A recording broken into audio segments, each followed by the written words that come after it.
Ahí va. Bueno, entonces hasta ahora lo que hicimos toda una introducción bastante teórica de cuáles son los problemas, de qué significa serializabilidad, de qué podemos detectarlo con el grafo, pero en la práctica no se suele hacer eso es algo muy complicado. En la práctica se suele tratar de otras formas. Y alguno ya me adelantó una de las formas que era la de bloquear o bloquear. No me acuerdo quién fue que lo dijo, pero dijo, podríamos no dejarle usar un recurso mientras lo está usando esa otra transacción.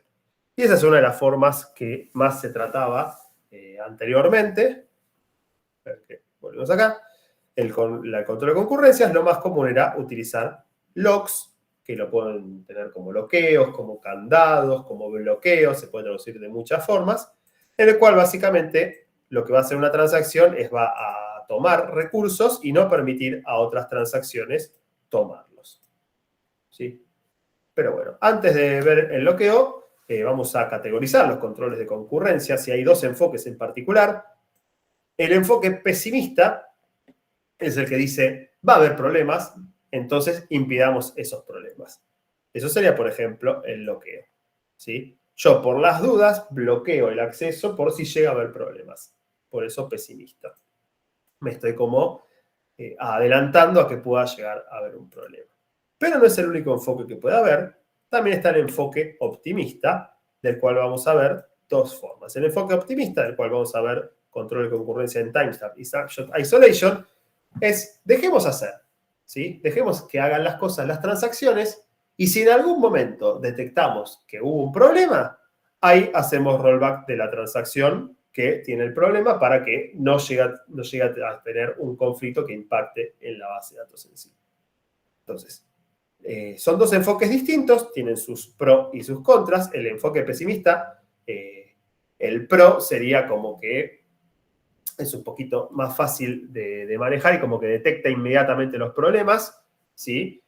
La contra es que es muy restrictivo. El enfoque optimista, como pro es que no es tan restrictivo, deja hacer lo más posible. La contra es que en el momento que encuentra algún conflicto hace un rollback, que por ahí es volver atrás una gran cantidad de operaciones que el enfoque pesimista nunca hubiera dejado hacer en un primer caso. Es decir, cuando hay un conflicto en particular de aislamiento, el enfoque optimista tiene un trabajo un poco mayor. Pero bueno, hecha esta categorización, creo que sí ya vamos a pasar a control de concurrencia basado en logs.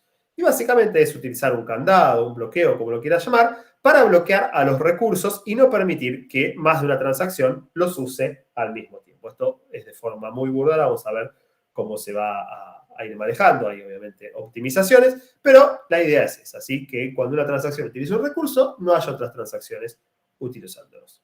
Algo muy importante es que los bloqueos son insertados por el sistema gestor de base de datos. No tenemos que dejar que el usuario sea el que defina qué cosas bloquear y qué cosas no. Hubo una época en las viejas bases de datos que sí se hacía esto. Creo que COBOL permitía definir los bloqueos en el medio del programa, pero no es recomendable hacer eso. Sí, lo recomendable, ahora vamos a ver por qué, es que el sistema gestor de base de datos sea el encargado de meter entre todas las instrucciones que recibe, instrucciones de bloqueo de los recursos. ¿Sí? Y la idea es que las transacciones entonces van a competir por los recursos para cuando están ejecutando. Cuando están ejecutando, las transacciones van a intentar tomar los bloqueos. Si no pueden tomarlos, se quedan esperando que lo liberen. Es posible, gracias a los bloqueos, garantizar la seriabilidad, pero no es trivial. Y esto de que no sea trivial es porque queremos que lo haga el sistema gestor de base de datos y no un usuario, porque si un usuario se llega a equivocar, hace la forma trivial y se equivoca y me genera un conflicto, estoy sonado. Entonces queremos que lo haga el sistema gestor de base de datos. Entonces, bueno, de vuelta volvemos a que es un lock o un candado. Son variables asociadas a determinados recursos. Recuerden que qué es un recurso depende de la granularidad que estoy haciendo. Puede ser una tabla, una fila, lo que fuera. Y que me permite regular el acceso a los mismos en sistemas concurrentes. En general, la variable asociada me dice si el recurso está tomado o no y, en el caso de estar tomado, quién lo tiene. O sea, no es solamente un booleano, digamos. Necesito saber quién tiene el recurso y en general eso implica esperar hasta que termine de tenerlo. Y son una herramienta para resolver el problema de la exclusión mutua. Básicamente tenemos dos primitivas básicas, perdón, la redundancia, para tener el bloqueo. La primitiva de acquire o lock. Yo voy a tratar de usar el lock, que es el adquirir un candado. Y el release o el unlock, que es liberar el candado. De vuelta, son primitivas que usa el sistema gestor de base de datos. ¿Sí? Y tienen carácter bloqueante. ¿Qué quiere decir eso? Que si una transacción tiene un lock o un candado sobre un ítem X, ninguna otra transacción puede adquirir un lock sobre el mismo ítem hasta que la primera lo libere. Entonces, cuando alguien hizo un lock, otra transacción no puede hacer un lock sobre el mismo ítem. Tiene que esperar hasta que esa misma transacción inicial haga un unlock y recién ahí puede llegar a hacer su lock. Y bueno, lo importante es que estas primitivas tienen que ser atómicas, es decir, que el scheduler no puede parar en la mitad de la ejecución de una de estas primitivas. Y ojo, estas primitivas no es solamente una operación lo que tiene que hacer. Por ejemplo, un bloqueo, cuando yo quiero bloquear un recurso, la transacción, por algún motivo decide usar un recurso, el sistema gestor dice, voy a bloquear este recurso, tiene que fijarse primero que nadie lo haya bloqueado, y recién ahí, cuando encuentra de que nadie lo haya bloqueado, va a escribir, yo soy el que estoy bloqueando este recurso. Esas dos operaciones no se pueden interrumpir por la mitad, porque si no tenemos un problema. Dos transacciones tratan de bloquear el mismo ítem. Ambas ven que está sin uso, ¿sí? Y una lo bloquea y la otra lo bloquea porque justo el scheduler pasó de una a la otra. No. La primitiva del lock y la primitiva del lock se tiene que ejecutar toda consecutivamente por el scheduler. No puede en la mitad el scheduler pasar a otra transacción. No puede solaparse en el medio. Profesor, no Sí. entendí lo de la variable. O sea, lo que tendríamos que tener anotado es la cantidad de gente que lo tiene tomado el Sí, es lock. que uno solo lo puede tener. Perdón, no que lo tiene tomado, sino que está intentando tomarlo. También, eso puede ser también. No, no es necesario, pero sí es interesante saber quién lo está intentando tomar. Pero lo importante es que un bloqueo tiene que primero ver si lo tiene alguien, que es un read, ¿sí? O al menos un read, para ver si lo tiene alguien. Podría llegar a ser varios read, de acuerdo a cómo lo esté manejando. Y en caso de que no lo tenga nadie, un write para decir, ahora lo estoy teniendo yo. ¿Sí? Son como mínimo dos operaciones. Primero ver que no lo tenga nadie. En el caso de que no lo tenga nadie, escribir lo tengo yo. ¿Sí? Si el read dice lo tiene alguien, se queda esperando hasta que esté liberado. No sé quién me habló, pero ¿se entendió? Ok, pero sí, se entendió. Pero ¿de qué me serviría saber quién lo está intentando tomar? Bueno, eso podría ser porque si yo supiera quién es, puedo quedarme esperando que esa persona lo libere, no quedarme esperando eternamente. De vuelta, sí, si un sistema gestor lo maneja, podría llegar a no necesitarlo, pero lo más probable es que la tabla de bloqueo, cuando dice quién, cuando una transacción comitea, vos barres todos los bloqueos que tienen y los que eran de esa transacción los puedes llegar a liberar. Es como se suele implementar por eso. ¿Se entiende? Ok. Es algo interno del sistema gestor. Suele decir quién lo tiene para eso, para manejar eficientemente que cuando una transacción aborta o comitea, liberar todos los bloqueos de esa transacción. Bien, me interrumpan, cualquier cosa. Bueno, entonces acá tenemos un pequeño ejemplo de una transacción T1 que lee dos ítems, los suma y los graba en A. La transacción T2 empezó, evidentemente, quiso en algún momento leer el ítem B y no pudo hasta que venía el unlock de A. Sí, como ya tenía tomado B, por aquí y acá quiso leer el B y no pudo hasta que llegara esto de acá. De vuelta, los bloqueos es algo que los pone el sistema gestor, no es que la transacción le haya dicho bloquear. Bueno, en general no tenemos solamente un bloqueo, los sistemas gestores trabajan con muchísimos tipos, los vamos a nombrar un poquito al final de la clase, algunos tienen unos nombres bastante estrambóticos. Nosotros vamos a hacerlo simple y vamos a trabajar con dos tipos, lock de escritura y lock de lectura. La idea es que si una transacción va a escribir un ítem, tiene que tener un bloqueo de escritura. Pero si una transacción solamente va a leer un ítem, tiene que tener un lock de lectura. El X o el SH es de acuerdo a exclusive lock o shared lock, que son otras formas en las cuales se conocen los locks de escritura o de lectura. Y esto me permite liberar un poquito el tema de que solo una transacción pueda tener un lock. Porque, ¿qué es lo que puede pasar? Puede pasar que varias transacciones tengan un lock sobre un ítem X, siempre sea un lock de lectura, un lock shared. Eso sí es posible. Lo que sí no es posible es que una transacción tenga un bloqueo exclusivo y otra transacción tenga otro tipo de bloqueo cualquiera. Pero esto permite que varias transacciones lean el mismo ítem, porque como sabemos, las lecturas no son lo que generan conflictos. Entonces, la tablita de compatibilidad de locks es, si alguien tiene un lock de shared, se puede otorgar otro tipo de lock shared también, pero no se puede otorgar un exclusive. Y si alguien tiene un exclusive, no se puede otorgar otro shared ni otro exclusive, obviamente a otra transacción, ¿no? Entonces esto me permite un poquito más de maniobrabilidad, si lo estoy diciendo bien. ¿Sí? Porque si no, si hay solo un tipo de bloqueo, cuando alguien quiere leer alguien lo tendría que bloquear y tampoco nadie lo podría leer y eso es demasiado restrictivo. ¿Hasta acá vamos? Perdón. Ustedes me avisan si voy muy rápido. Bien. Sí. Bien. Finalmente, algo importante es que el empleo de los locks por sí mismos no basta. O sea, no es que solo por tener locks ya estamos salvados de cualquier problema. ¿Por qué podría pasar? Agarren la anomalía que le guste y ante cualquier operación, primero bloqueen el ítem y después lo liberan.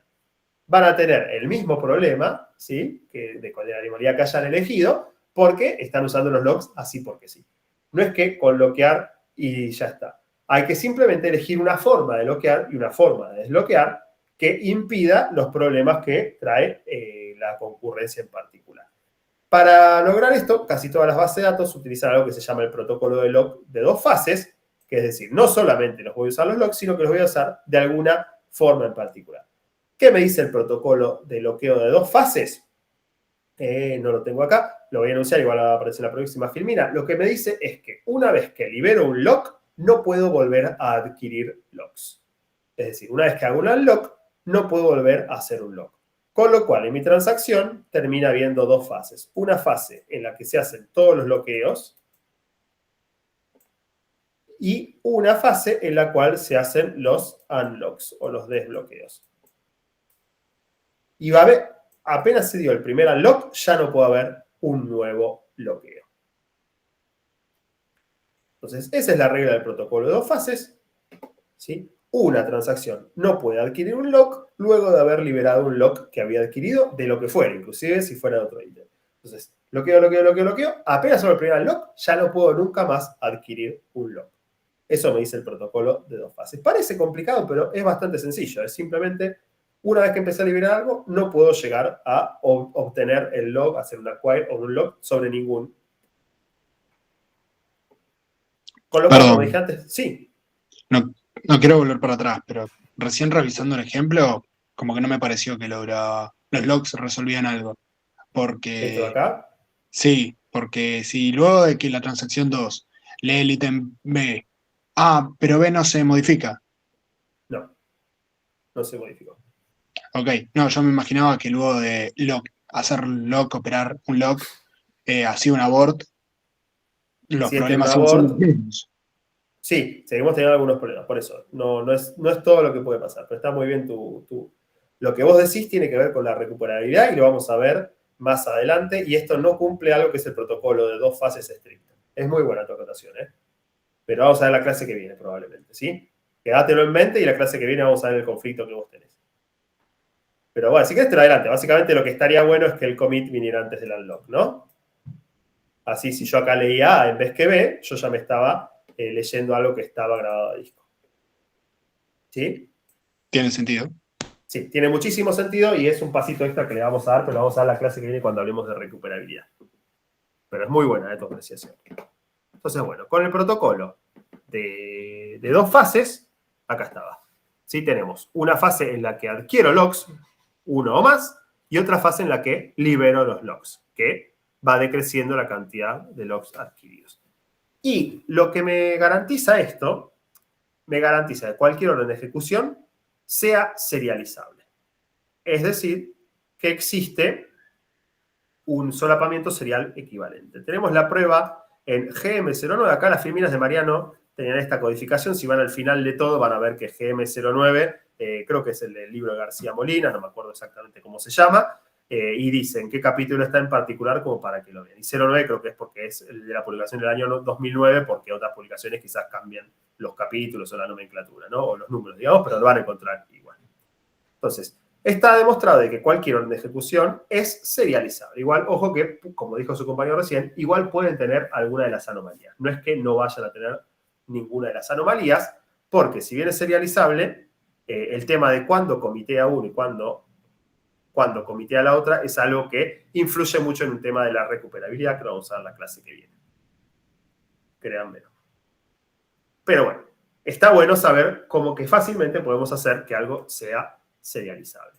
Y si bien uno podría empezar a liberar en cualquier momento los, ¿cómo se llaman? Los bloqueos, En la realidad, un sistema gestor de base de datos empieza a recibir instrucciones, y nunca sabe qué es lo que va a venir a continuación, con lo cual no puede en cualquier momento que se le cante empezar a liberar, porque si empieza a liberar un loqueo y después le viene un write en algo que no tenía loqueo, tiene que adquirir el loqueo de eso que quiere escribir y ahí ya violaría el protocolo de 2 fases. Con lo cual, en la práctica, el protocolo de 2 fases, el sistema gestor realmente empieza a liberar los bloqueos cuando vas a comitear o cuando vas a abortar una transacción, porque recién ahí sabe de que no va a venir ninguna otra operación inesperada.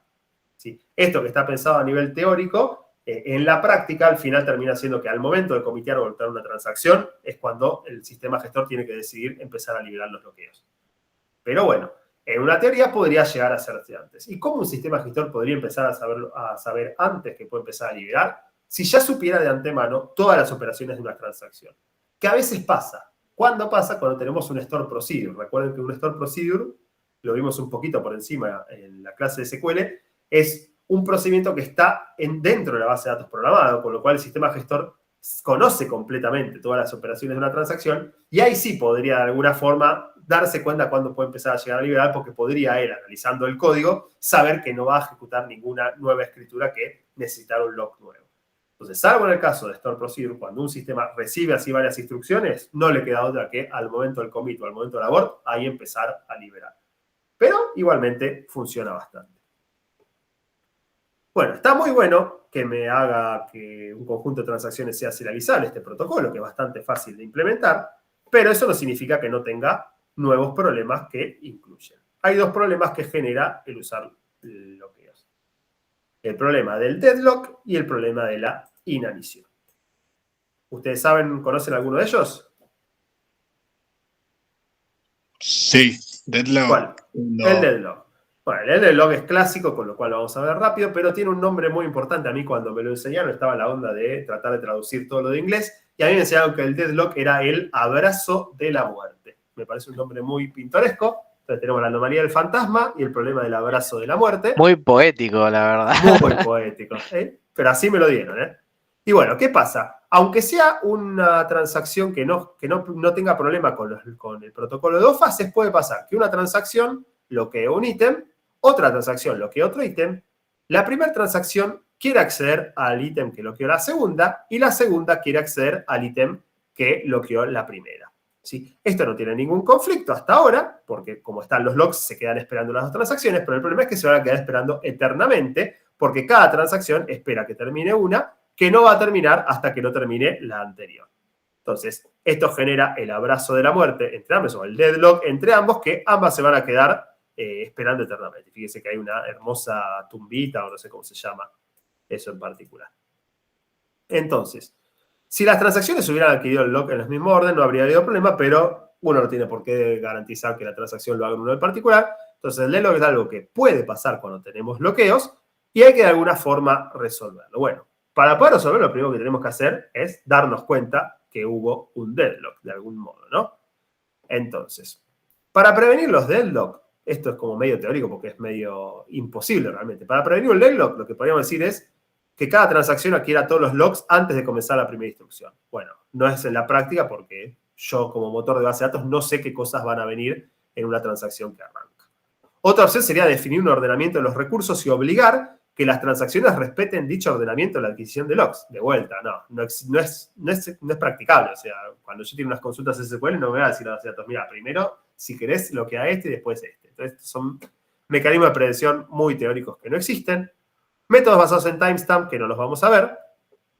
Con lo cual, prevenir realmente no es algo que en la práctica se pueda hacer.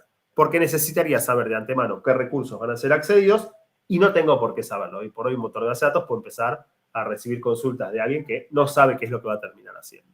Con lo cual, lo que se hace en vez que eso es detectar cuando hay un deadlock y en base a eso actuar. ¿Cómo se detecta un deadlock? Con un grafo de alocación de recursos, que es algo parecido a lo que vimos antes, el grafo de las transacciones, pero en este caso tenemos dos tipos de nodos distintos. Tanto las transacciones como los recursos son nodos. Cuando una transacción usa un recurso, se hace un arco, y cuando espera por un recurso también se hace un arco. La diferencia es cómo se hace el arco, ¿sí? Acá tenemos. Hay un arco de una transacción a un recurso cuando lo espera. Y hay un arco de un recurso a una transacción cuando esa transacción posee el lock. Entonces eso hace que haya ciclos cuando hay un deadlock, porque hay un deadlock cuando la transacción tal espera un recurso que lo tiene otra transacción, que a su vez espera un recurso que lo tiene la primera transacción. Podría ser entre una o entre varias a la vez, pero lo importante es que cuando detectamos un ciclo en este grafo en particular, es que hay un deadlock. ¿Y qué es lo que hacemos para resolver un deadlock una vez que lo detectamos? ¿Qué se les ocurre? No hay que tomar una decisión, tipo si soltás primero el del otro. Calculo que tenés que liberar el que primero bloqueó, ¿no? Bien, tenemos que matar a una transacción. Eso es lo más importante. Después vamos a ver cómo elegimos a cuál. Pero algunas de las transacciones las tenemos que matar. Básicamente es abortar esa transacción, hacer el rollback. ¿Sí? En general se suele hacer lo que vos decís. Se suele abortar la transacción que hace más tiempo empezó, pero podríamos tomar otras definiciones, tratar de abortar la transacción que menos operaciones hizo, como para que tenga un menor costo, lo que fuera, porque hacer un rollback es algo complicado. ¿Sí? Tengo que volver atrás todos los cambios que haya hecho esa transacción. Bueno, esta es una de las formas de detectar el deadlock con el grafo de alocación de recursos. Otra forma es definir un timeout para un bloqueo. ¿Sí? Cuando una transacción adquiere un bloqueo y se queda esperando, nunca tiene que esperar más de 2 minutos.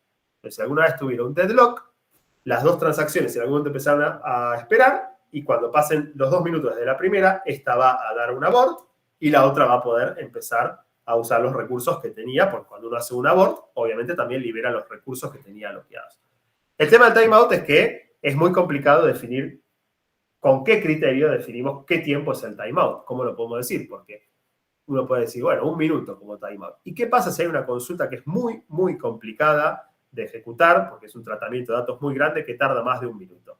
Esa transacción, por más que quiera ejecutarse, me va a hacer que todas las otras transacciones siempre están volviendo para atrás porque el bloqueo eso siempre va a superar ese tiempo y no era realmente necesario. Entonces, es medio complicado lo del timeout porque puede llegar a generar mucho sabor que realmente no eran necesarios cuando hay alguna transacción con un gran costo. Lo más común es tener un grafo de alocación de recursos e ir matando. Y otro problema que traen los bloqueos es el tema de la inanición, que está vinculada al deadlock, pero que no es exactamente lo mismo. Y es que ocurre cuando una transacción no logra ejecutarse por un periodo de tiempo indefinido. ¿Y por qué no lograría ejecutarse? Por ejemplo, si siempre esa transacción pierde ante un deadlock. ¿Qué puede llegar a pasar? Que haya un recurso que es muy necesitado por muchas transacciones y yo elegí algún sistema de prioridad para el cual matar a la transacción que cuando se encuentra un deadlock y que siempre sea la misma transacción que elija morir. Si, por ejemplo, la transacción que tarda mucho, si elegimos la alternativa de matar a la transacción más vieja, quizás esa transacción empieza a tratar de hacer algo y alguien la cancela. Entonces hace rollback. Vuelve a empezar y otra cosa la cancela. Entonces hace rollback. Y es muy probable que siempre sea elegida ella para ser abortada, porque como demora mucho, cuando hay un conflicto, lo más probable es que ella sea la que empezó hace mucho más tiempo y nunca termina de hacer sus cosas. Eso no es exactamente un deadlock, sino que está vinculado con el deadlock, pero es una condición de inanición de que esa transacción nunca llega a terminar. Entonces, lo más común consiste... Sí, ya te escucho.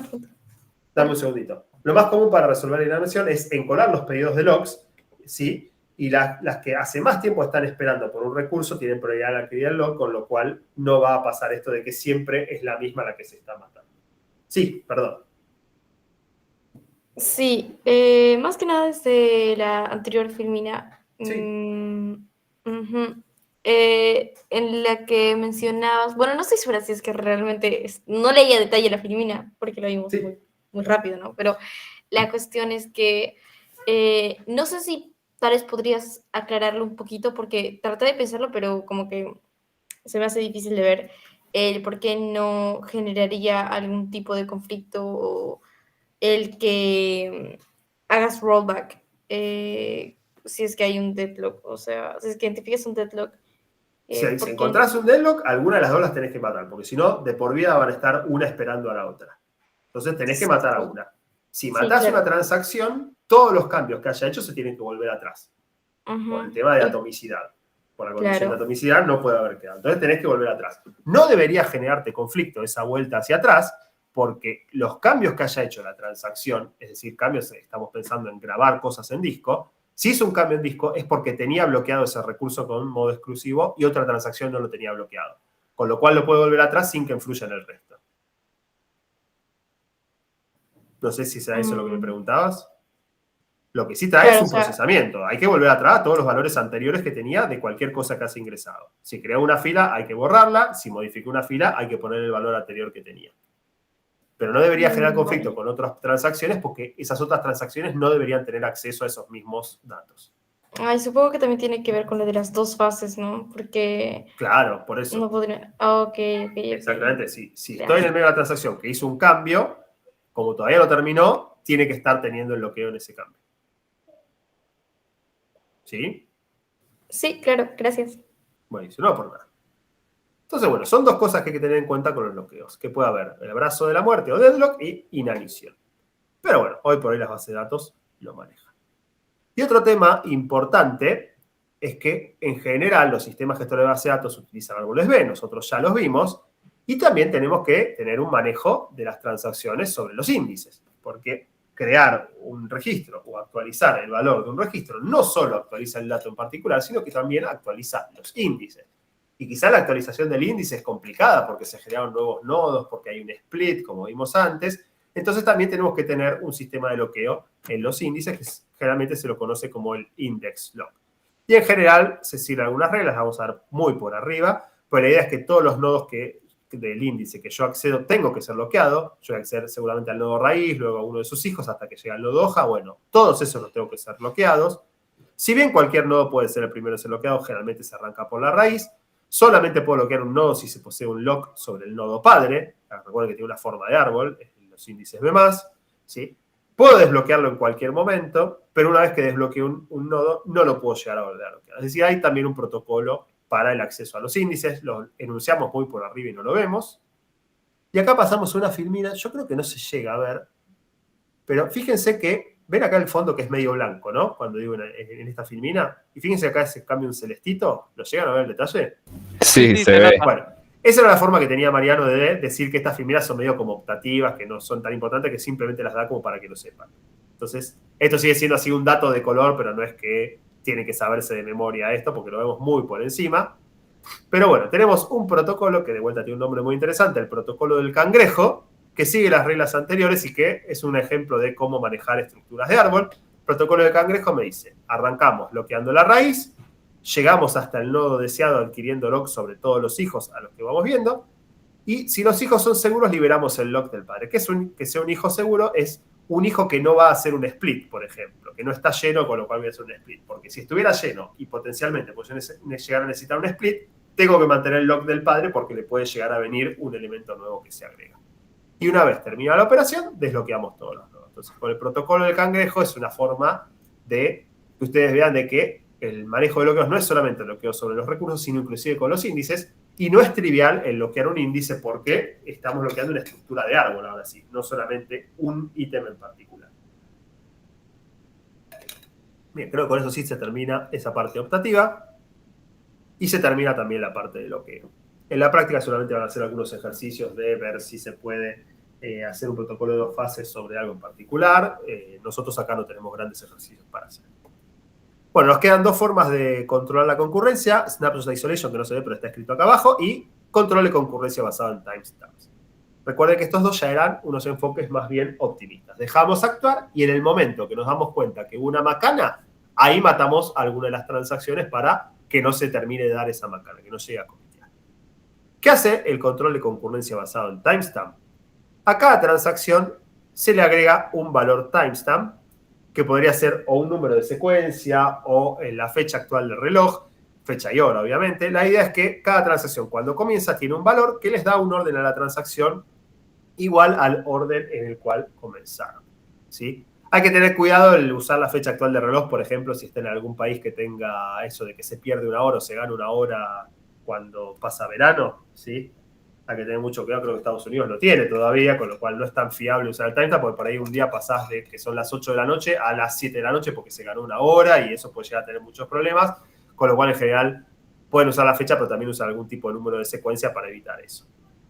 La idea es que cada timestamp sea único y que va a determinar el orden serial con respecto al cual el solapamiento deberá ser equivalente. Es decir, cuando yo utilizo timestamps, lo que yo voy a buscar es que el solapamiento que tenga sea equivalente a no cualquier orden serial, sino a un orden serial en particular, que es el orden en el cual venían las transacciones. Es decir, si primero vino T1, y después T2, y después T3, yo lo que voy a estar viendo es que mi solapamiento sea serializable, equivalente a T1, T2, T3 en orden serial, no a T3, T2, T1. Con lo cual, es un poquito más restrictivo. Si con bloqueos podía llegar a pasar que fuera equivalente a T3, T2, T1. Con timestamps, si vinieron en este orden, lo único que voy a aceptar es un orden serial equivalente a este en el que venía.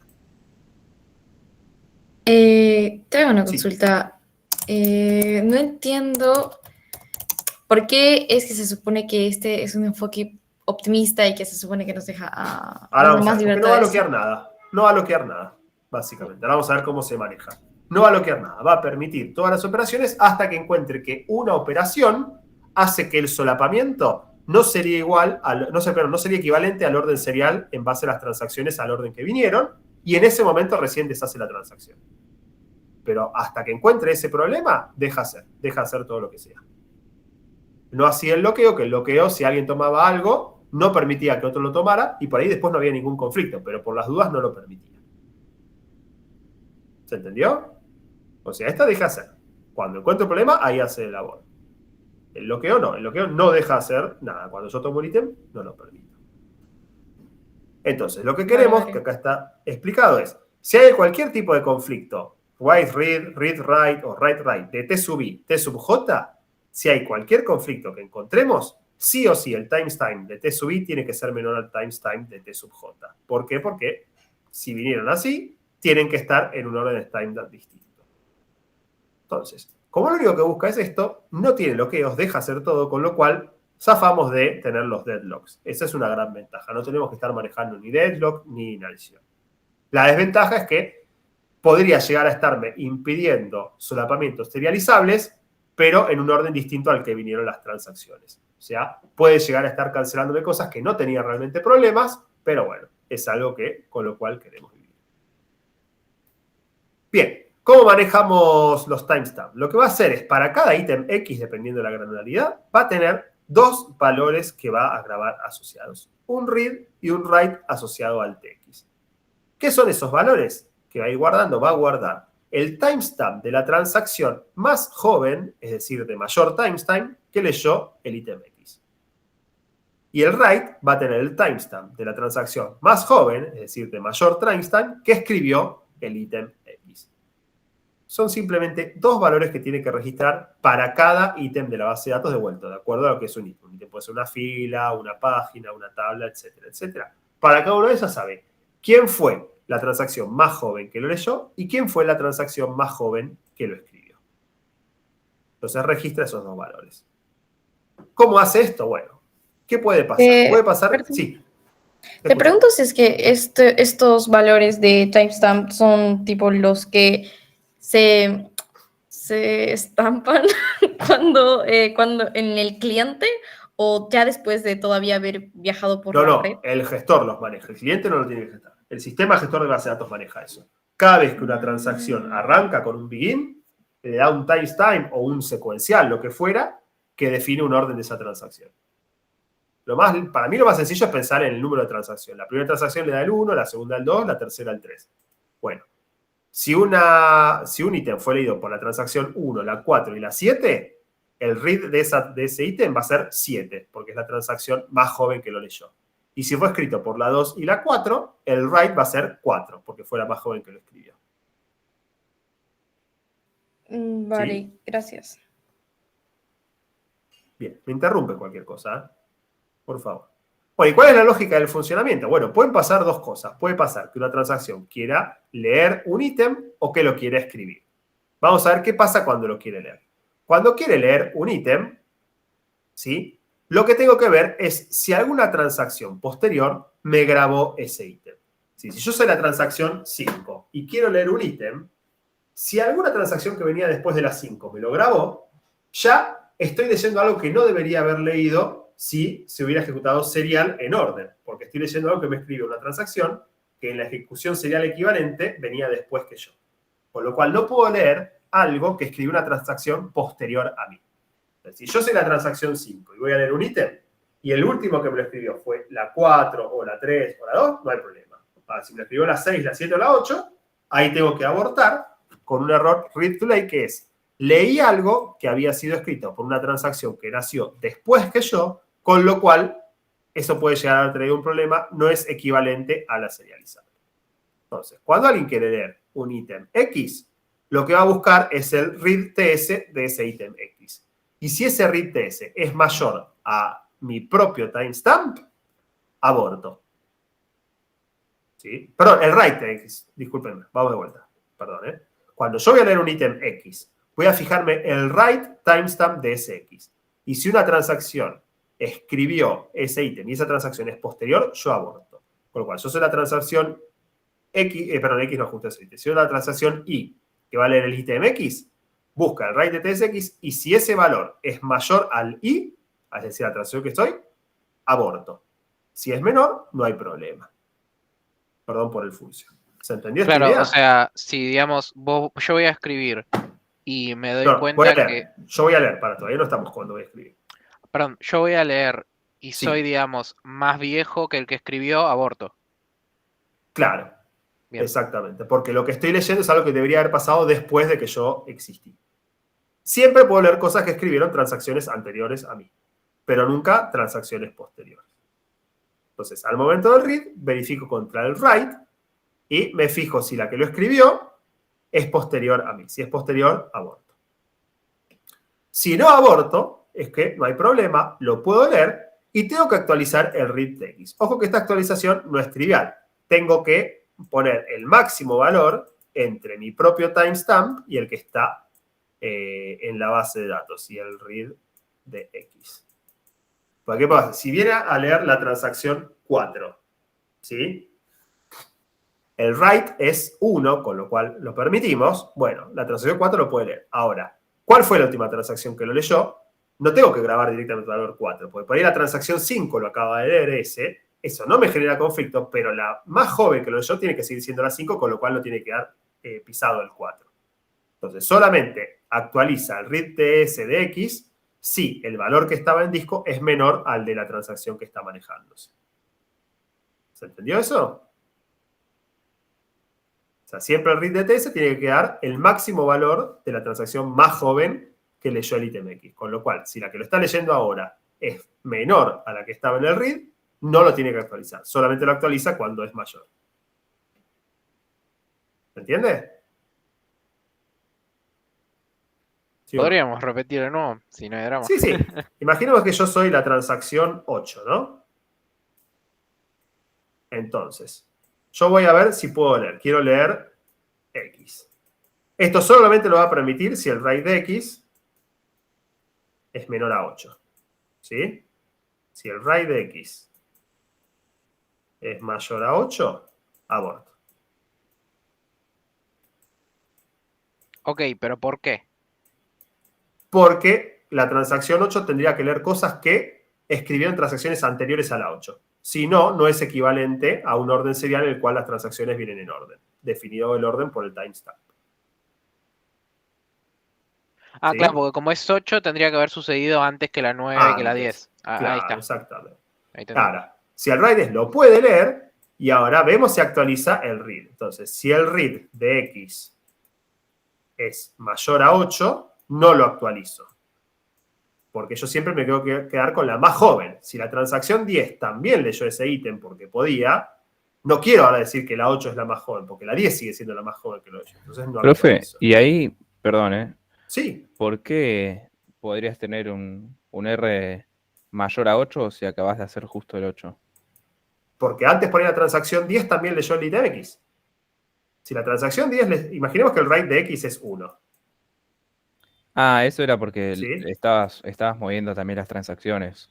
Claro, si el write de X es 1, quiere decir que la primera transacción fue la que escribió el X, tanto la 8 como la 10 pueden leer ese valor. Pero siempre me tiene que quedar que la 10 fue la más joven que lo leyó. Entonces, si primero lo leyó la 10 y después la 8 no tiene que actualizar al valor 10, porque si no se perdería que la más joven fue la 10. Sí, siempre tiene que quedar la más joven. Lo tenemos por acá. Entonces, al momento de actualizar, me fijo el read de x. Si el read de x es mayor a 8, no lo actualizo. Y si el read de x es menor a 8, actualizo read de x es igual a 8. Para que otras transacciones posteriores sepan que la más joven que lo leyó fue la 8. ¿Ahí sí quedó? ¿Sí Sí, o no? pero, o sea, ponele en el caso este que dijiste que el write de X es el 1, ¿no? La transacción 1. Sí. Entonces, digamos, lo pueden leer transacciones posteriores en teoría. O sea, lo puede leer 10, Todas, 8. claro. Pero si Sí, sí. después hay un write en la Ahora vamos al transacción write. 3, ¿no trae problemas? Porque la 10 leyó el de 1. Sí, trae problemas y vamos a ver qué hace el write. Ah, ok. Ahora cuando vamos al write vamos a ver que sí, obviamente trae problemas. Bien, pero esto se entendió el read. Sí, ¿Sí? Cuando voy a hacer un read, entonces lo único que me interesa es si alguien que la escribió fue posterior a mí. Ahora, cuando una transacción quiere ejecutar un write, ahí tengo que abortar tanto si una transacción anterior, posterior, lo leyó o le escribió. ¿Sí? Si una transacción posterior leyó el ítem que yo estoy por escribir, lo tengo que abortar. ¿Por qué? Porque tendría que haber leído lo que yo escribí y leyó otra cosa. Entonces, no puedo yo escribirlo en el medio. Si otra transacción posterior lo escribió, también lo tengo que abortar. ¿Por qué? Porque tendría que haber quedado, no tiene que dar mi write, tiene que dar el write de la otra transacción posterior. Entonces yo no puedo escribir, con lo cual tengo que aportar. Entonces, en ambos casos es el write to late. Entonces, cuando una transacción va a escribir, hace algo parecido a cuando lo quería leer, pero revisa contra los dos timestamps, contra el read y contra el write, y no permite que ninguno de ellos sea mayor. Con que al menos uno de ellos sea mayor, ya tiene que abortar la operación. ¿Sí? Entonces, cuando voy a escribir, yo soy la transacción 10. Si la transacción 11 leyó, yo la transacción 10 tengo que cancelar porque no hubiera sido equivalente porque la transacción 11 tendría que haber leído lo que yo escribí, no la otra cosa. O si una transacción posterior lo escribió, también yo tengo que abortar porque si no estaría pisando un cambio posterior al mío y eso tampoco tiene que pasar. En el caso de que no haya ocurrido esto, lo que va a actualizar es el write TS con su propio valor. Acá no hay un máximo que hacer porque ya estamos seguros de que el write que estaba en el disco es menor al timestamp de la transacción porque si no hubiera sido abortada. Entonces acá siempre actualiza el write TS. Una pregunta. Sí. ¿Y No sé si fue no la mano o un será chat, que... Ah, sí, yo Sí. levanté la mano. Dale. ¿No será que al tener esta política de abortar al más antiguo que se da cuenta que, Sí. que está fuera de lugar, estamos potencialmente abortando más operaciones? Sí, totalmente. Estamos abortando mucho más porque solamente aceptamos una ejecución serializable equivalente con la ejecución serial de las transacciones en el orden que vinimos. Quizás había otra serial equivalente en otro orden que yo ya no la estoy aceptando. Con lo cual esto, si bien es optimista, potencialmente puede abortar muchas cosas que no tendríamos por qué haber abortado. Sí, no son perfectos los métodos, definitivamente. Sí, vale, o sea, más allá de lo que mencionaste, creo que iba más a que no sería preferente o preferible el abortar a la más joven. El tema es que la más joven por ahí ya pasó y no la podés abortar. Hasta por ahí incluso ya cometió. Vos la única que podés abortar es la que está tratando de hacer la operación, que es la única que tenés garantía de que está activa. Vos las otras no sabés qué están haciendo. Esa es la macana. Ok. Entonces, como Vale. las otras quizás ya cometieron, ya le dijiste, sí, tus datos fueron grabados correctamente, la durabilidad dice que vos no podés volver atrás eso. Entonces, vos siempre tenés que abortar a la que está tratando de hacer la acción, ya sea una lectura o una escritura. Vale. ¿Sí?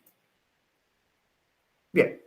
Y no tiene mucho más el método de timestamp. Son estas pequeñas reglas, se las aprenden. Esto sí se puede llegar a tomar tranquilamente. ¿Sí? Creo que no hay muchos ejercicios en la guía, pero podría ya tomarlo. En algún coloquio lo tomé seguro. Y bueno, lo que es importante notar es que la ejecución de estos read y write y la actualización de los read TS y los write TS se centraliza en el scheduler. Es decir, el scheduler es el que tiene que hacer todo este manejo y obviamente no, cuando hay una lectura, hacer toda la operación completa que vimos acá. Sí, ver si la puede hacer, en el caso de lo que puede hacer, ver si tiene que actualizar el read TS, hacer eso y recién ahí. El scheduler es el que tiene que manejar y obviamente no puede cortar en la mitad porque podría llegar a tener problemas. Pero De vuelta, lo hace el scheduler, no es que yo desde SQL le digo actualizame el timestamp o escribe el timestamp. Así que bueno. Bueno, de vuelta cambié un poquito el color de fondo, no sé si se nota mucho, pero es algo medio optativo, pero existe una pequeña mejora a esto, que es la Thomas Wright Rule. Si no me equivoco, era alguien que se llamaba de apellido Thomas, no es que es alguien que se llama Thomas Wright, sino, no sé, Pedro Thomas, no me acuerdo cuál era el nombre, que es un poquito rebuscada, pero me dice lo siguiente. Es al momento de escribir. Cuando una transacción quiere escribir un ítem y encuentra que una transacción posterior ya lo escribió, antes decíamos abortar. Pero ahora vamos a hacer una pequeña mejora. Si encuentro que alguien posterior a mí escribió el ítem, pero nadie lo leyó, ¿sí? Nadie lo leyó entre mi timestamp y el que lo escribió, eso lo voy a permitir. Lo único que voy a hacer es, no lo voy a grabar, porque sería equivalente a que pase esto. Si yo soy, por ejemplo, la T5, ¿no? Y quiero escribir en X el valor 8. Si me llego a encontrar que el último write, el write de X es igual a 10, ¿sí? Pero el último read de X es igual a 1, esto significa que este 8 que yo voy a escribir iba a ser pisado por lo que haya escrito la transacción con timestamp 10 posterior a mí, pero nadie leyó mi 8, porque la lectura más joven es el 1. Es decir, que este 8 que yo escribí, si hubiera sido en una ejecución serial, lo hubiera grabado, nadie lo habría leído y después alguien me lo hubiera pisado. Esta transacción 10 me lo hubiera pisado con otra cosa. Con lo cual, cuando encuentro que el write es posterior a mí, pero el read no es posterior a mí, es decir, es anterior a mí, lo que hago es, este write que iba a ser este valor que iba a poner, lo descarto y dejo el que ya estaba puesto por una transacción posterior. Entonces, si encuentro que una transacción posterior ya lo escribió, ¿sí? Y que no fue leído por ninguna transacción posterior a TSUBI, es decir, el read es anterior, lo que hago es descarto mi actualización y dejo la actualización que está en disco que le hice una transacción posterior. Ahora, si este read hubiera sido 9, ahí no puedo hacer la Thomas Wright Rule, porque el valor que yo quería grabar, este 8, lo tendría que haber leído la transacción 9 y ya no lo leyó. Entonces ahí sí tengo un problema y tengo que abortar mi transacción actual. Pero me evito de abortar una transacción cuando el write es posterior y el read es anterior. De vuelta, esto es un bonus, no le dejemos mucha cabida. Bueno, acá decimos, si el read es menor, no hacemos ninguna escritura y no modificamos nada. Importante no grabar lo que estábamos por grabar porque me tiene que dar el valor de la transacción posterior. Ahora, si el read es mayor a mi timestamp, sí o sí tengo que abortar. Y esto no garantiza totalmente la seriabilidad por conflictos, pero sí la seriabilidad por vistas. Es un poquito menos restrictivo, pero es una regla que puede funcionar. Pero de vuelta, optativo simplemente para comentarlo. Bien, me queda un último control de concurrencia que es el Snapshot Isolation, que es bastante común hoy en día. La idea del Snapshot Isolation, olvídense de bloqueos y olvídense del timestamp. Lo que dice el Snapshot Isolation es, cada transacción ve un snapshot de la base de datos igual a como estaba a su inicio. Es decir, cuando arranca una transacción, la base de datos tenía un estado, empieza a modificar, cuando arranca otra transacción, se fija el estado que tenía cuando empezó esa otra transacción y trabajan como si fueran set de datos separados, ¿sí? Los cambios de una transacción no tienen por qué verse por otras transacciones, de hecho, no se ven por otras transacciones, ¿sí? El instante de inicio, cuando hablamos de el snapshot al instante de inicio, serían las cosas comiteadas al momento de inicio. Y cada transacción trabaja con su propio set de datos, actualiza su propio set de datos que no puede ser visto por otras transacciones, tampoco puede ver cambios que hicieron otras transacciones, esa transacción en sí, es como que cada uno trabaja con su único set de datos. Esto permite un mayor solapamiento, ¿sí? No tiene por qué haber logs ni nada, con lo cual no voy a impedir acceder a los datos, pero tiene el problema de que necesitamos mayor espacio en disco o en memoria, porque si cada transacción va actualizando sus cosas y solamente tiene que ver esas cosas y otras transacciones no tienen que ver los cambios de la primera transacción, esas otras transacciones necesitan poder acceder a los datos sin cambiado, con lo cual empezamos a tener distintas versiones de los datos, las versiones que puede ver la transacción 1, la versión que puede ver la transacción 2, etcétera, con lo cual tenemos que empezar a tener muchas versiones de los ítems y esto requiere mucho más espacio, tanto en disco como en memoria. Entonces, por eso el Snapshot Isolation es un método relativamente joven. Antes no quedaba otra que hacer o bloqueos o timestamp porque no teníamos el disco ni la memoria suficiente para empezar a tener múltiples copias de los datos. Pero ahora que no es tan costoso tener discos, y en general las bases de datos no tienen un tamaño tan grande con respecto al disco que podemos llegar a tener en un motor, es bastante común tener snapshot isolation. ¿Sí? Voy manteniendo múltiples versiones de los ítems. Con una lógica bastante compleja, la base de datos va manejando estas múltiples versiones y a cada transacción le da la versión que le corresponde de acuerdo al momento en el que nació. Esto es muy complejo porque también tiene que tener múltiples versiones de los índices. Excede totalmente la materia analizar este tema, pero créanme que se puede hacer porque de hecho muchas bases lo tienen. Y lo único que tiene que ver es ir analizando al momento de comitear si hay conflictos de tipo escritura-escritura. Y en el momento que va a comitear, si encuentra algún conflicto, le dice, no, mira, te tengo que deshacer completamente. Vos no podés comitear.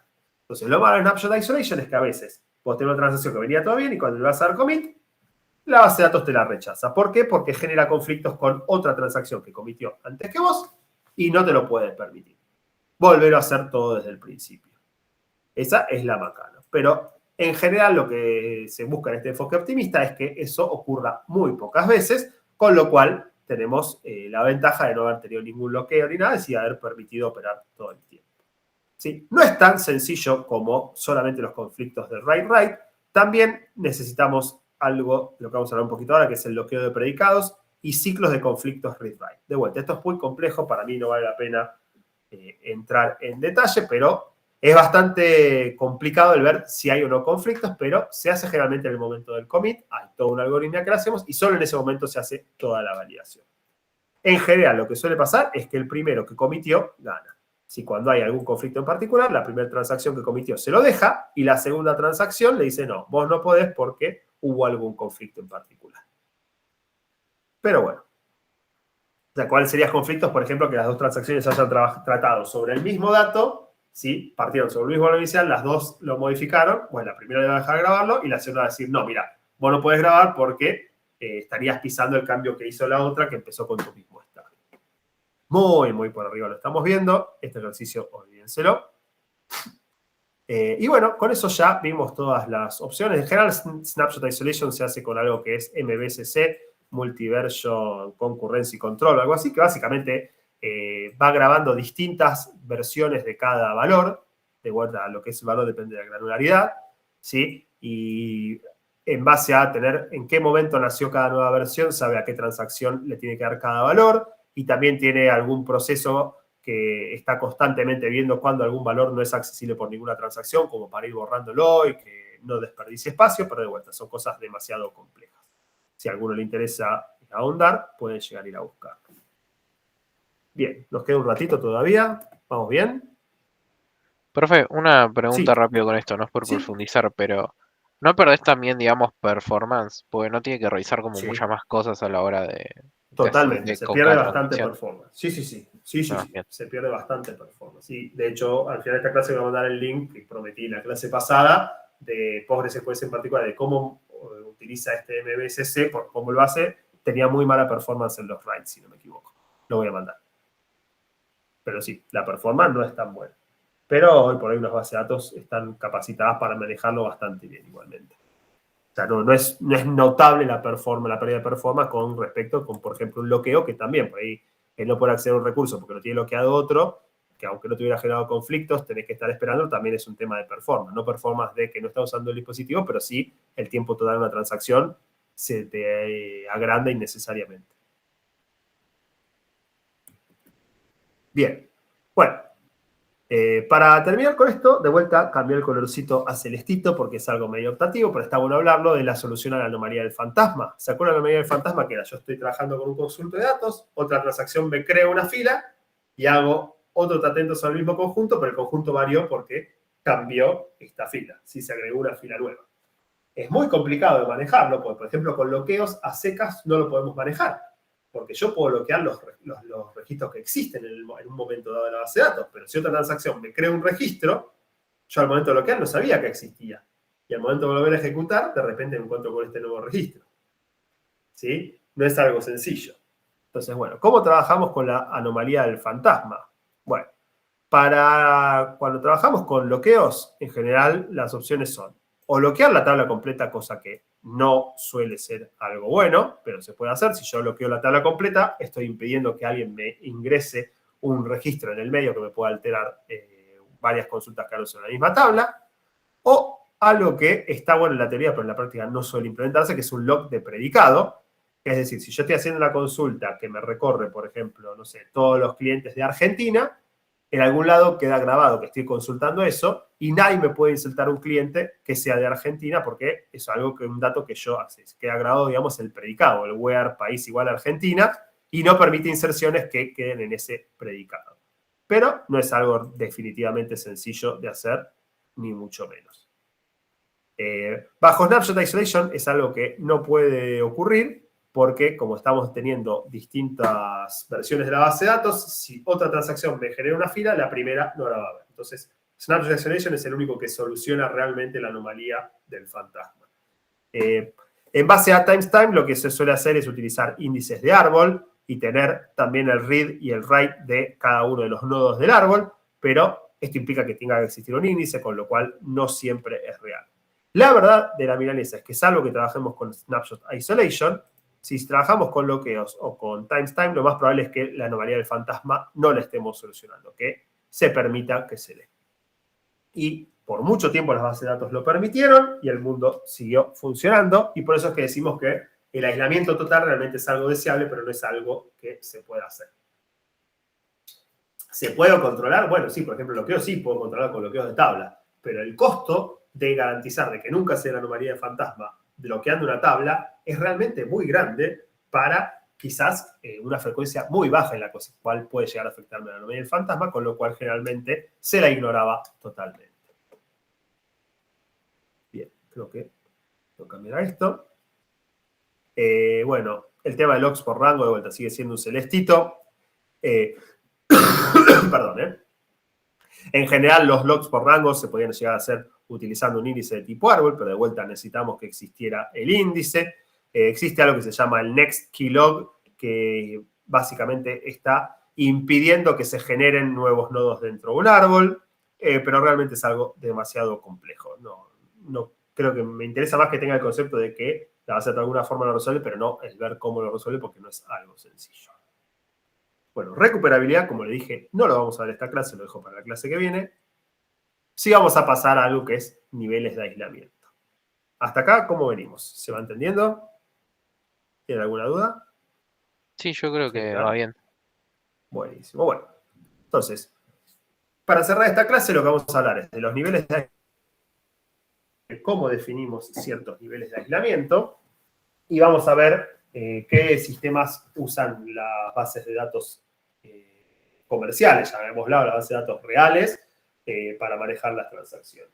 ¿Por qué hablamos de distintos niveles de aislamiento? Porque como dije antes, el aislamiento es algo deseable. Lo mejor es que sería todo serializable, pero es muy costoso garantizar que sea serializable. Tenemos que hacer muchos de los mecanismos que vimos antes, incluso para detectar y solucionar la anomalía del fantasma, es decir, hacer que no se dé, evitar, digamos, la anomalía del fantasma. Tenemos que hacer cosas muy complicadas, como el tema del bloqueo de tablas o cosas más grosas, con lo cual realmente no siempre uno dice vamos a tener el nivel de aislamiento más alto. A veces decimos, bueno, permitimos ciertas anomalías asumiendo el riesgo de que ocurran.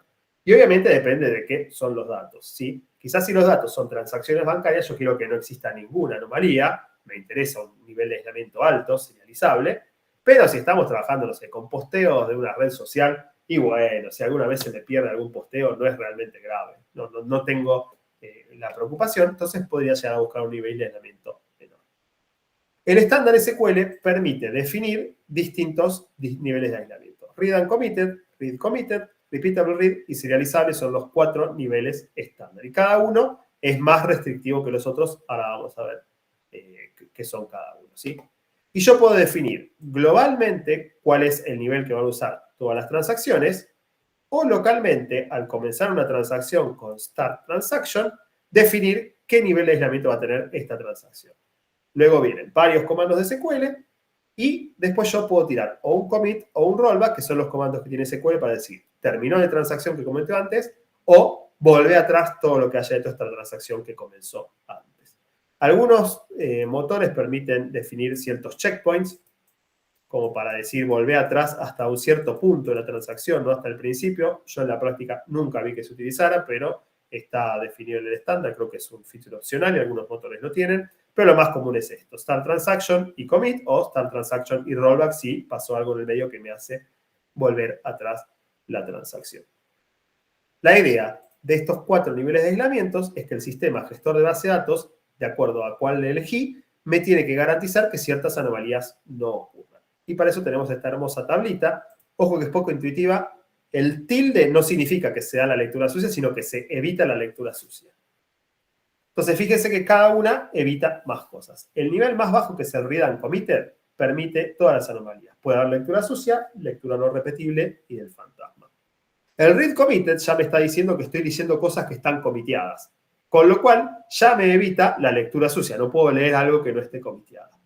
Pero no me evita la lectura no repetible ni la del fantasma. Luego tenemos la repeatable read, que me evita lectura sucia y lectura no repetible, pero no me evita la fantasma. Y finalmente, el nivel más alto, que es serializable, me tiene que evitar todas las anomalías que vi.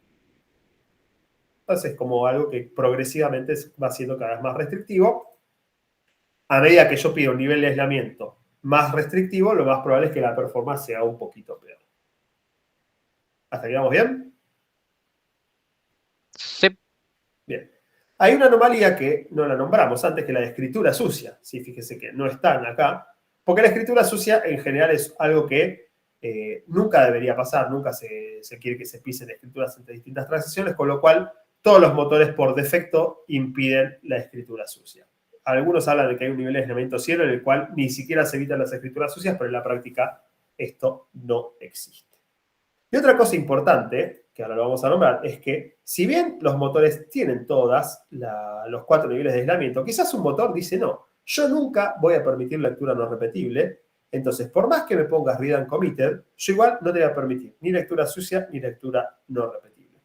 Entonces, esto es al menos no tiene que permitir esto, pero puede inclusive ser mejor todavía si el motor lo hace. ¿Sí? No tiene por qué los motores implementar 4 alternativas. Por ahí un motor dice, mira, yo voy a implementar solo repeatable read y serializable, y si me eligen alguna de las anteriores de repeatable read, también va a ser repeatable read. Porque lo importante es que impidan esto, pero si también impide otra cosa además, no hay problema.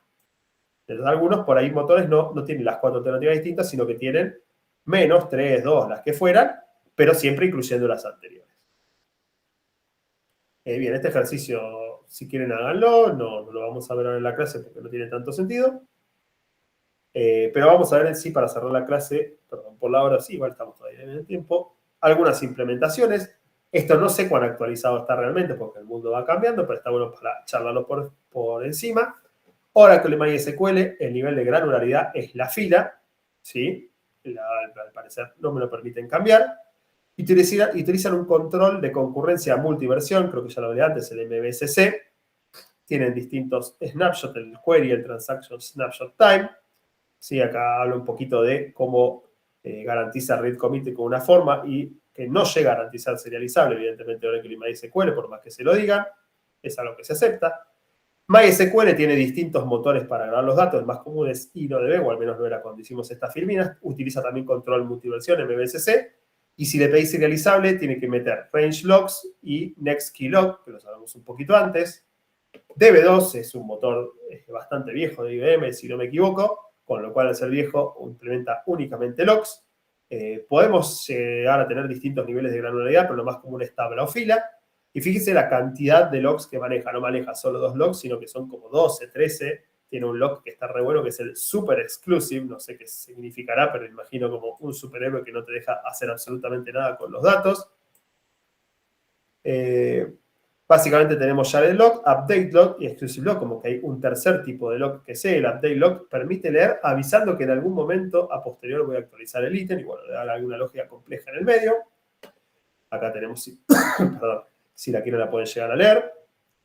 MS SQL, sí, la de Microsoft, y PostgreSQL, perdón, están separados, no sé por qué acá lo dice junto. Microsoft SQL Server está basado en log con granularidad variable, pero también implementa un control multiversión, ¿sí?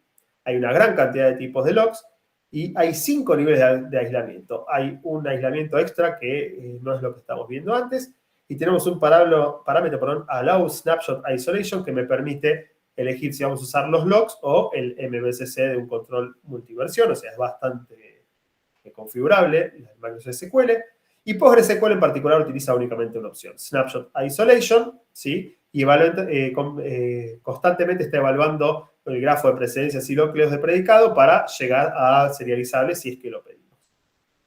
Entonces vemos que es todo un mundo, cada base de datos lo maneja de una forma distinta, pero lo importante es que respeten el estándar. Es decir, si yo le pido algún tipo de nivel de aislamiento, tengo que garantizar que no se dan las anomalías que ese tipo de aislamiento impide. Y bueno, no tenemos mucho más que hablar de esto. Acá tenemos la bibliografía. Acá el GM09, que es uno que está bastante nombrado, García Molina. En general, Mariano, cuando habla de algo en particular, acá arriba a la derecha dice de dónde sacó el lado. Por ejemplo, esto salió del Masri. Y si no, tenemos la generalidad del final. Pensé que había bastantes más, pero no, acá tenemos otra cosa del Masri. Lo van a encontrar acá. El Masri y el Silverberg, si no me equivoco, es este. Como que cada tema en particular, cuando hay una referencia a un capítulo en particular, lo van a poder tener, con lo cual si les interesa complementar, lo pueden llegar a hacer. Y bueno, hemos llegado al final de la clase. Quiero saber si quedó alguna duda extra sobre este tema. Es un tema medio pesadito y encima no lo vemos en gran detalle, con lo cual muchas veces a uno le queda la duda de si realmente funciona esto. Realmente funciona, obviamente, con mucho más de lo que dijimos. Lo que dijimos es como la base mínima necesaria. Todos los motores generan muchísimas cosas más. Como ya ven, hay uno que tenía como 11 tipos de bloqueos distintos. Para mí no aporta mucho que veamos en detalle esos 11 bloqueos, porque como les dije antes, salvo que vayan a programar una base de datos, no le va a servir eso, pero sí es interesante que conozcan que existe el concepto de bloqueo, el concepto de timestamp, de snapshot isolation, y más o menos tengan una idea de cómo maneja estos temas de la base de datos. Así que bueno, hasta aquí llego. No sé si tienen alguna duda más. Yo no tengo una duda, pero cada martes estoy más convencido de que las bases de datos son una cosa mágica, media extraña, porque pasan cosas raras. Totalmente, es bastante mágico. Tipo, Lo no bueno es que entiendo nosotros... cómo, digamos, alguien pudo ocurrirse de todo esto y que No, bueno, funcione, ¿entendés? fue iterativo, no fue que Tipo, es una muy turbio. persona... Y no fue una persona que se despertó y dijo esto, fue una persona que lo hizo, después lo de los bloqueos, las primeras seguramente no tenían bloqueos y empezaron a meter los bloqueos y a alguien se le ocurrió lo del timestamp y hoy por hoy siguen evolucionando. De hecho, ahí están haciendo muchísimas bases de datos no SQL que la vamos a ver al final de la materia. O sea que es un tema que está absolutamente, ¿cómo se dice?, siendo desarrollado en este preciso momento. Mientras nosotros hablamos, seguro que hay alguien que está haciendo nuevas cosas que siempre tienen pros y contras. En general es muy raro que algo siempre tenga beneficios. Generalmente uno busca algo que, mirá, se me ocurrió este nuevo método, no sé, Snapshot Isolation, que tiene la ventaja de que no te bloquea, pero la desventaja es que tiene que tener varias versiones de los datos. Y sí, hay genios que lo logran hacer funcionar y gracias a Dios nosotros lo podemos utilizar y no tenemos que nosotros meter mano. Pero es un mundo complejo, definitivamente. Bien, ¿alguna otra duda? ¿Nada? Bueno, vamos a dejar de grabar. La clase que viene